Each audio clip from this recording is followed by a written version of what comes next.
O Velho Oeste era uma terra de extremos, calor escaldante durante o dia, noites gélidas que cortavam a pele como lâminas e um silêncio que parecia engolir até mesmo os pensamentos mais íntimos. Nessa imensidão árida, onde os ventos levantavam redemoinhos de poeira e o ranger das cercas de madeira era a única música que embalava os dias, vivia Helena, uma viúva marcada pela dor e pela resistência. Sua fazenda era pequena, composta por uma casa simples de madeira, um curral quase vazio e um campo que há muito não via colheita abundante.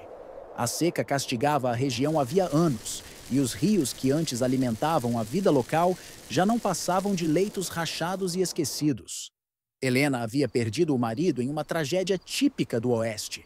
Um desentendimento em frente ao salão, alimentado por álcool, orgulho e armas fáceis. O disparo que o matou não apenas levou embora o homem com quem ela dividia a vida, mas também arrancou dela qualquer sensação de proteção que ainda restava. Naquele mundo dominado por cowboys, pistoleiros e colonos duros como a terra que cultivavam, ser mulher já era um desafio. Ser mulher e viúva, então, significava carregar um estigma pesado, como se fosse um fardo que a sociedade observava com desconfiança e desprezo. A vida na pequena cidade mais próxima não era melhor. Quando ia comprar mantimentos, Helena sentia os olhares sobre si, uns de piedade, outros de julgamento. As esposas murmuravam em grupos, algumas dizendo que era uma pena uma jovem ainda bonita viver sozinha naquela fazenda, outras insinuando que certamente não demoraria para que fosse obrigada a vender sua terra e aceitar o destino das tantas viúvas que sucumbiam à dureza do Oeste. Os homens, por sua vez, a olhavam com outro tipo de interesse, muitos oferecendo ajuda, que na verdade escondia segundas intenções. Helena, firme em sua postura, recusava todas as investidas, preferindo enfrentar sozinha as noites escuras e os dias intermináveis de trabalho pesado. Sua rotina era sempre a mesma. Acordava antes do sol, ordenhava a única vaca que ainda resistia, cuidava das galinhas e dos poucos cavalos, verificava a cerca e tentava manter em pé a plantação minguada que restava. À noite, iluminada apenas por uma lamparina de óleo, lia a Bíblia que herdara da mãe, buscando nas Escrituras a força para resistir mais um dia. Muitas vezes chorava em silêncio, lembrando do marido, mas sempre secava as lágrimas rapidamente, pois sabia que naquelas terras não havia espaço para fraquezas. Foi em uma dessas rotinas, enquanto caminhava pela parte mais afastada da propriedade, que Helena tropeçou em algo escondido sob o mato seco. Ao afastar as ervas ressecadas, descobriu um velho poço, coberto por tábuas podres e esquecidas. A madeira rangia ao toque, como se tentasse avisá-la para se afastar. O tempo parecia ter tentado apagar aquele lugar, mas agora, diante de seus olhos, ele ressurgia. Um frio percorreu-lhe a espinha, e mesmo sob o sol ardente do meio-dia, Helena sentiu a estranha sensação de estar sendo observada. Ali começaria a história que mudaria para sempre o rumo de sua vida e que faria nascer mais uma lenda entre tantas que corriam pelas bocas dos viajantes e cowboys do Velho Oeste. O poço, agora revelado, parecia um fantasma do passado, esquecido entre pedras quebradiças e raízes retorcidas que haviam crescido em torno de sua boca. As tábuas que o cobriam estavam tão frágeis que se desmanchavam sob a pressão das mãos de Helena, soltando farpas que lembravam ossos secos.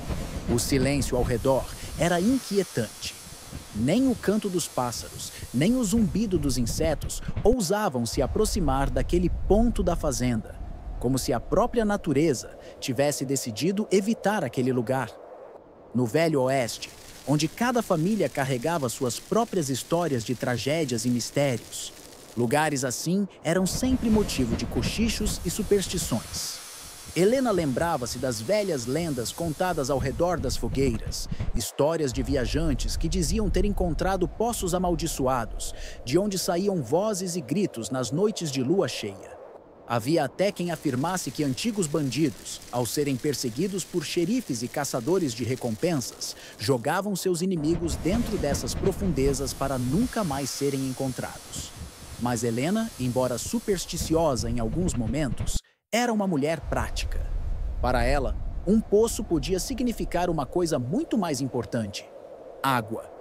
Em meio à seca interminável que devastava sua plantação, a simples possibilidade de que ali houvesse um reservatório escondido reacendia uma centelha de esperança. Curvando-se sobre a abertura, Helena amarrou uma pedra a um pedaço de corda e a deixou cair.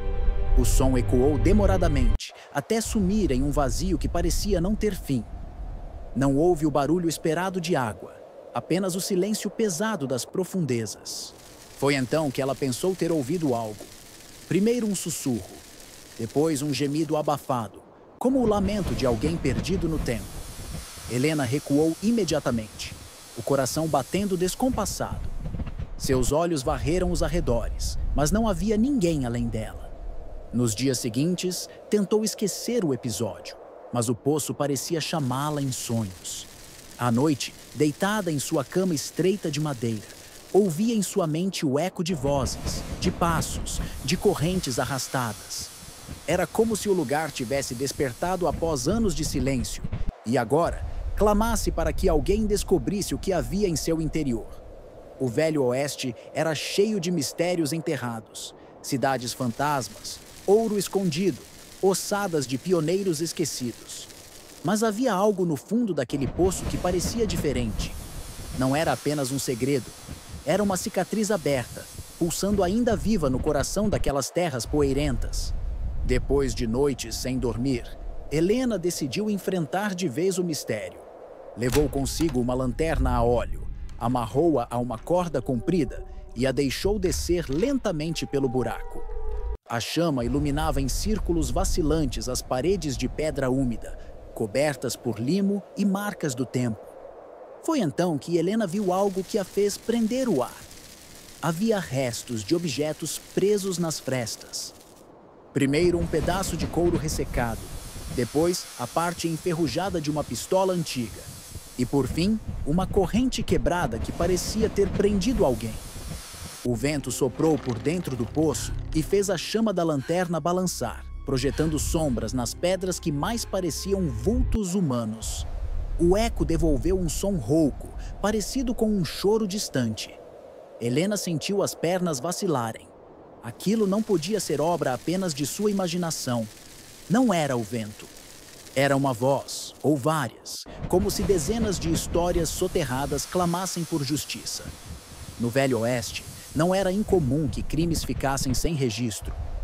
Homens desapareciam de uma noite para outra. Mulheres eram levadas sem deixar rastros, e viajantes nunca mais retornavam de suas jornadas pelas trilhas de terra batida. O deserto, os rios e os poços engoliam segredos, e a lei, limitada e lenta, quase nunca conseguia trazer respostas. Ao ver aqueles vestígios de violência, Helena teve certeza. Aquele poço era mais que um depósito de água. Era uma cova coletiva, uma prisão de almas esquecidas. Mesmo apavorada, não conseguiu se afastar. O mistério a prendia mais forte que o medo. Tocou os objetos com cuidado, sentindo na pele o frio da ferrugem e o peso de décadas de silêncio. Aquela descoberta não apenas abalava sua rotina, mas também a colocava diante de uma escolha: virar as costas e viver com a incerteza, ou buscar a verdade, mesmo que isso a colocasse em perigo. No dia seguinte, Helena levou os objetos até a cidade.